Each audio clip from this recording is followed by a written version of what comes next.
10 Best Dressed Female Celebrities at Beyond 75, the GMA 75th Anniversary Special.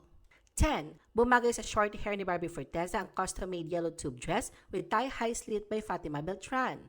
9. Nag-stand out din ang ganda ni Marian Rivera suot ang kanyang fitted sequin dress with sweetheart neckline. 8. Dinala ni Snow Queen Rian Ramos ang kanyang icy elegance sa red carpet suot ang all-white dress. 7. Baguhan pa lang sa red carpet pero agaw pansin na agad sa aura ni Shuvi Etrata suot ang sequin dress with feathered sleeve. 6. Sweet and polished look naman ang inirampa ni Mikey Quintos sa red carpet suot ang violet sequin gown. 5. Kilalang may refined at classy style, naging head-turner si Ashley Ortega sa red carpet suot ang kanyang blue strapless dress. 4. Ang beauty empire actress na si Kailin Alcantara ay nagpapakita ng kaseksihan suot ang black with accent dress.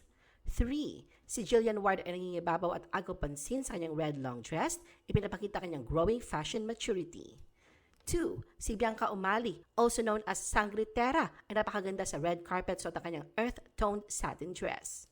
1. Elegante naglakad si Gabby Garcia sa red carpet suot ang kanyang two-piece dress with yellow puffed sleeve top.